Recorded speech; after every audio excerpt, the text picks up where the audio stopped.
Los últimos segundos muertos. Implacables sombras disfrazadas de frases racionales azotaban sin piedad mi cabeza y se apoderan así de mi maltrecho espíritu.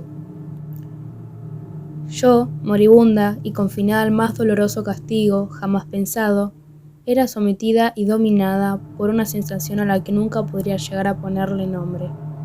Nunca. La adrenalina corría furiosamente por mis venas, mientras yo, guiada por la desesperación y el desamparo, tomaba aquella decisión. El impulso que había determinado cada uno de mis actos aquella tarde y que había inducido la toma de aquella drástica medida, inspiraba también el movimiento frontal de mi brazo para alcanzar el elemento que daría por terminado todo. Sin darme cuentas, finas gotas que había estado reprimiendo durante muchísimo tiempo humedecían mi rostro. Tanto que yo no recuerdo exactamente cuándo fue el comienzo de todo. Jamás mi expresión reveló atisbo alguno de sentimientos. Vacío, la única palabra que conformaba el trasfondo de mi desgraciada vida. Procedí a ponerme manos a la obra, literalmente. El sutil frío de aquel menester filoso desgarraba con eficacia y precisión cada célula de mi cuerpo, mientras yo tomaba el dolor que esto provocaba como la mejor de las recompensas. El líquido color bermejo corría por mis extremidades, derramándose por fin en la limpísima alfombra blanca, dibujando un cuadro en el que solo se divisaban expresiones asociadas con el dolor. Solo deseaba que la oscuridad se apoderara de mí y cubriera cada rincón de mi mente, que tomara mi alma y arrancara de mi cuerpo un último suspiro que pusiera punto final a mi caída en picada. Necesitaba una ruptura en mi vida, un final, y que los últimos segundos mueran al fin. Las luces se apagaron y se escucharon los aplausos que se cernían sobre aquel teatro.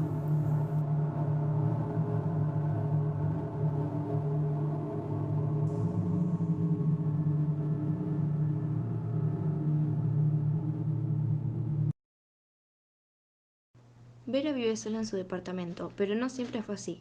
Hace un año que la vida de Vera dio un giro que cambió su vida drásticamente. Su esposo murió en un accidente automovilístico.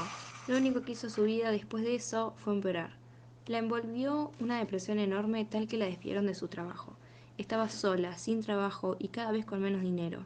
Vera decidió que tenía que hacer algo y decidió poner en alquiler el departamento de arriba. Publicó en todos los lugares que se le ocurrieron que necesitaba un inquilino. Al poco tiempo la llamó Daniel, un joven el cual le decía que iba a alquilarlo por un mes. El día que Daniel llegó, Vera lo llevó al departamento y le mostró el lugar donde él iba a estar viviendo por el siguiente mes. Daniel solamente le explicó que él no iba a estar mucho tiempo ahí, ya que trabajaba desde 8 de la mañana hasta 8 de la noche. Al día siguiente Vera se despertó por un estruendoso ruido que venía del departamento de arriba. Al levantarse miró la hora, eran las 9 de la mañana. El ruido que había escuchado cesó, pero no le dio mucha importancia. Pasaron unos días y Vera seguía escuchando ruidos que no tenían explicación. Parecía que muebles se movían o escuchaba pasos, pero todo esto pasaba cuando Daniel no estaba. Al final del mes, Vera fue a golpearle la puerta para cobrarle el alquiler. Golpeó la puerta y nadie atendía. Estaba a punto de abrir con su llave cuando escuchó pasos apurados. Como pensó que era Daniel, tocó de nuevo, pero al no haber respuesta, abrió igualmente. Un frío le recorrió el cuerpo. El departamento estaba vacío, ni un mueble había quedado. ¿Cómo había pasado eso? ¿De dónde venían los ruidos entonces? Vera iba a llamar a Daniel cuando se dio cuenta que el número había sido eliminado. Fue corriendo hasta su cuarto a encerrarse para sentirse más segura. No entendía cómo todo eso podría haber pasado sin que se haya dado cuenta.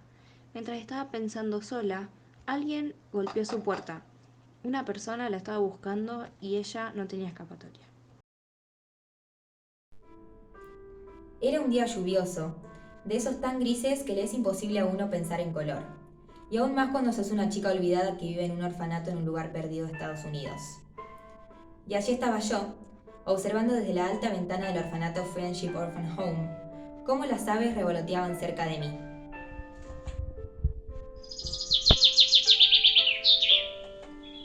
Mientras desayunábamos, me sorprendieron con la noticia de que al fin había sido adoptada por una familia. Tardé en reaccionar, dado que nunca adoptan chicos de mi edad. Cuando me di cuenta de lo que sucedía, el problema fue despedirme de mis amigas. Lloré más que cuando me separaron de mi hermano. La gran puerta del orfanato se abrió y pude ver desde lejos una limusina increíble. Allí me esperaba un hombre muy serio y correcto, quien en el viaje me comentó que nos dirigíamos hacia Mónaco, aquella pequeña ciudad-estado en Europa. Resulta que había sido adoptada por una familia real. Por un momento pensé que estaba soñando.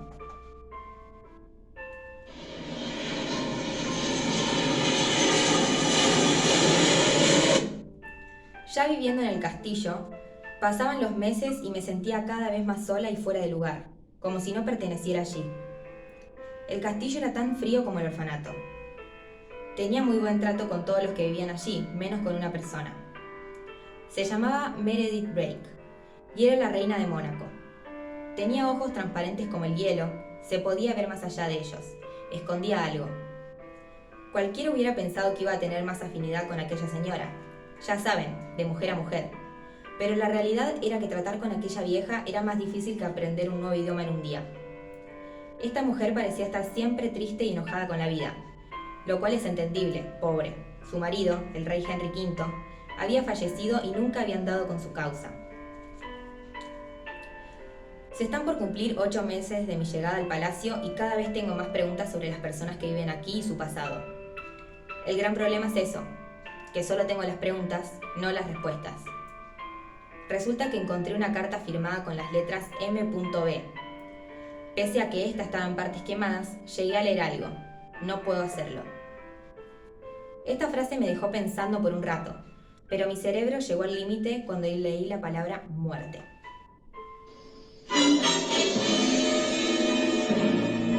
Días después, entré a la despensa y detrás de unas cajas hallé un libro de fotos que abrí inmediatamente.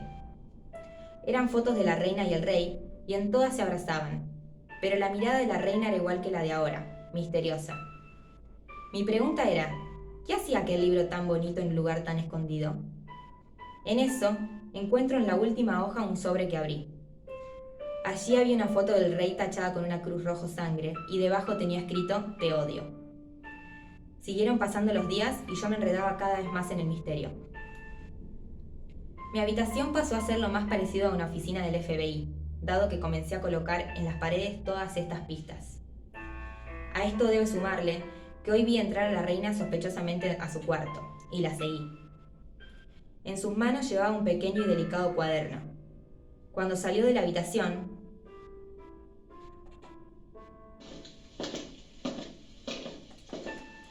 me moví cuidadosamente hasta llegar a tomarlo. Ni bien lo tuve en manos, comencé a leerlo.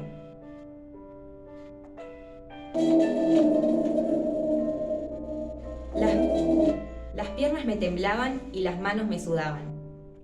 Allí pude ver todo lo que la reina había planeado estando casada con el rey, para conseguir que el poder fuera solo de ella. En eso escucho que la puerta se abre. Pero no me da tiempo de esconderme ni de esconder el diario. Como temía, era Meredith. Nuestros ojos se cruzaron y finalmente comprendí todo lo que aquella fría mirada contenía. No sé en qué momento, pero el diario estaba nuevamente en sus manos. Salió corriendo hacia la ventana con intención de tirarlo por el balcón, pero junto al diario cayó ella también. Se llevó consigo misma su malicioso plan, ya que el trono no quedó para nadie más que para mí.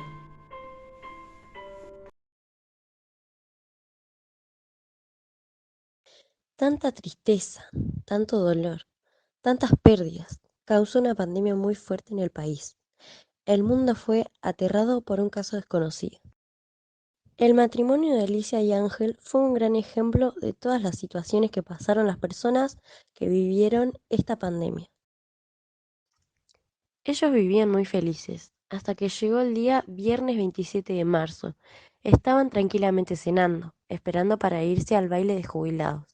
Y de repente los paraliza una noticia que anuncia el presidente de la nación por cadena nacional. Decreta un estado de alarma.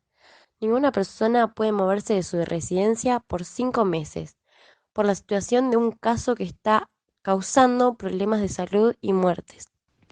Cuando por fin se levantan las restricciones y todos podían salir y visitar a sus amigos, familiares y seres queridos, solo Alicia pudo hacerlo, ya que Ángel había caído en un pozo tan depresivo que los hijos tuvieron que decidir qué hacer con él. Lo primero que pensaron fue en una casa hogar y se lo plantearon a su mujer. Esta aceptó por su cansancio de tantos años de encierro junto a él en ese estado. Pasó un mes de que nadie de la familia fue a visitar a Ángel al hogar, porque ya para ellos era un estorbo. Ángel, con su buena medicación, logra salir de su estado depresivo, donde encuentra a una abuela llamada Ramona, que lo comprendió y fue muy amable con él. Ángel trata de olvidar su pasado amargo y le propone a Ramona que sea su compañera de vida hasta la muerte, donde Ramona le jura amor eterno para siempre. Fueron días complicados, llenos de angustia y desmotivación. Me sentí sofocado por el dolor de enterarme que mi abuelo, del que nunca se me había contado nada, fue un asesino de las SS y aclamado por los nazis. Desde el momento en el que supe la verdad, sentí que todo era distinto. Sentía que su sangre asesina corría ahora por mis venas. Esa paranoia me agobiaba. Muchas cosas dejaron de interesarme, tales como bañarme o comer. Vi a mi perro morir frente a mí, con las costillas marcadas y la cara chupada. Ni idea qué le habrá pasado. Sentía que todos me vigilaban. Escuchaba gritos y golpes fuera de mi casa. En una de esas ocasiones, escuché a alguien gritar que matarían a mi madre, a quien consideraba mi única persona querida. Tardé en recordar que estaba internada en un geriátrico, pero al hacerlo conduje a toda velocidad hasta allí. Al llegar, busqué un lugar para entrar sin que me vieran, puesto que si lo hicieran me matarían. Terminé rompiendo un ventanal de un cabezazo y con un trozo de vidrio cometí, según lo que me dicen los tipos de bata, uno de los actos más deleznables y atroces que puede cometer un ser humano. Seguiría escribiendo, pero ya casi es la hora.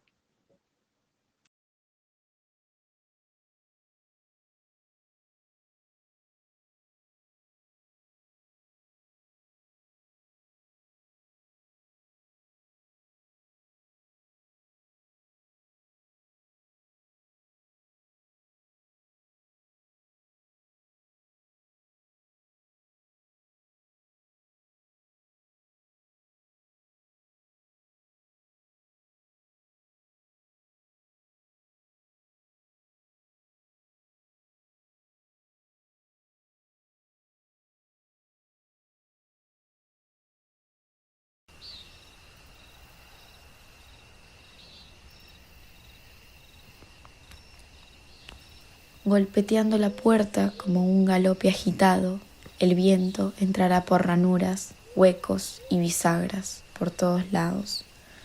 Deslizando sus dedos por fríos recovecos, la fúnebre brisa acaricia cada borde, chillando y silbando, hasta haciendo resonar agudos acordes. Una estufa con trozos de árboles muertos chasquea de manera vívida, haciendo la lúgubre cabaña un tanto menos fría. La ventisca punzante como clavos fríos amenaza con extinguir las flamas naranjas que salvan con su cálido manto algunas almas que habitan la casa. Afuera, una bruma asquerosa se apodera del lugar. Los lechos de plantas perfumadas observan como algunas sombras se alejan en su integridad. Arriba, la luna de acero se vuelve algo más clara y brillante, goteando sangre sobre nubes espesas a la par de fantasmas danzantes. Tierra de tonos negros y escarlata esconde algunas historias inquietantes que ya han quedado en el olvido, aunque sería mejor hacer oídos sordos y seguir con nuestro lento recorrido.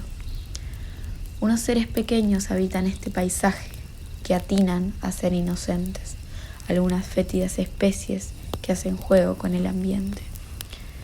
Quisiera seguir enunciando cada una de las partes de la cabaña.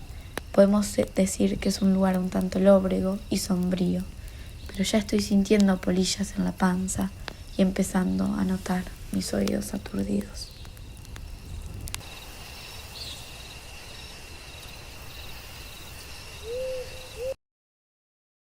Después de Atlanta 1996, Argentina empezó un nuevo proceso. En el 2001, ya con Rubén Magnano como entrenador, empezó el proceso que desembocó en el Mundial de Indianápolis 2002, donde Argentina dio la gran sorpresa llegando a la final. El estreno en Grecia fue nada menos que ante Serbia y Montenegro, con nombre cambiado, pero en esencia el mismo equipo de Yugoslavia que le había ganado la final del Mundial.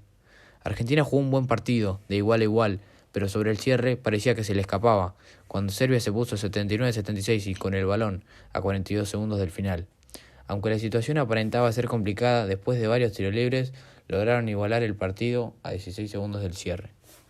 Ese triunfo fue clave para la moral argentina, para la de Serbia, que se desmonoró hasta quedar penúltima. Igualmente Argentina no jugó bien el resto de la fase de grupos. Perdió con España tras una horrible segunda mitad, le ganó bien a China, con lo justo a Nueva Zelanda y se encontró frente a Italia en el cierre, que definía los cruces. Si ganaba, supuestamente le tocaba a Grecia. Argentina cayó ante Italia por 1 y se encontró con que en cuartos debería ir ante el local con un estadio prendido fuego.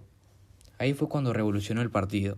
Argentina lo dio vuelta y terminó ganando bien 69-64. Estados Unidos no pudo dominarlo nunca en ese aspecto.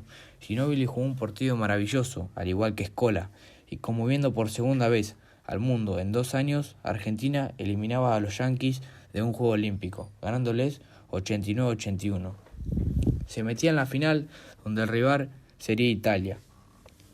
Comenzó la final. Como siempre, había que sufrir. Argentina dominó bien la primera mitad, pero en segunda Italia emparejó y hasta llegó a pasar al fondo. En el último cuarto, Alejandro Montecchia, la figura del partido con Luis Scola y Manu Ginóbili, clavó 3 bombas decisivas, una más destructiva que la otra, para romper el partido, y así fue como Argentina terminó ganando cómodo por 15, 84-69.